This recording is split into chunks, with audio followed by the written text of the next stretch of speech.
Human relations లేవు, human interactions లేవు. అందుకే చాలామంది పిల్లలు సూసైడ్లు చేసుకుంటున్నారు. ఇదివరకు సూసైడల్ రేట్ ఇంత లేదు. ఆత్మహత్యలు ఎందుకు ఎక్కువ జరుగుతున్నాయి? ఏదో ఒత్తిడి, కానీ ఎవరికి చెప్పుకోలేరు. ఆత్మహత్యలు 90% ఆగిపోయేది కేవలం మీ బాధ పక్కోడికి చెప్తే చాలు, వాడు ఏదో ఒక సొల్యూషన్ చెప్తాడు. లేదా నువ్వు ఒక 5 నిమిషాలు నీ సొల్యూషన్ ఏంటో నువ్వు ఆలోచించుకుంటే చాలు, ఏదో ఒక మార్గం దొరుకుతుంది బయటపడటానికి. కానీ అవన్నీ చెప్పుకునే తీరిక కూడా లేదు. ఆ ఒత్తిడి తట్టుకోలేకపోతున్నారు. ఎప్పుడైనా గుర్తుపెట్టుకోండి, మనకు ఒత్తిడిని తగ్గించుకోవడానికి బెస్ట్ మార్గం మన పక్కోడితో మాట్లాడటం, లేదా మన పేరెంట్స్తో మాట్లాడటం, మన ఫ్రెండ్స్తో మాట్లాడటం, మన గురువులతో మాట్లాడటం.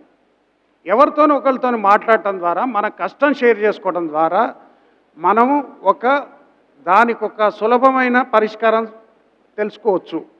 ఇది ప్రతి ఒక్కళ్ళు తెలుసుకోండి. కష్టాలు ప్రతి ఒక్కళ్ళకి వస్తాయి, కానీ దేనికి కూడా చావు కానీ బానిసలు మద్యానికో లేదా డ్రగ్స్కో బానిస కావటం మాత్రం పరిష్కారం మాత్రం కాదు.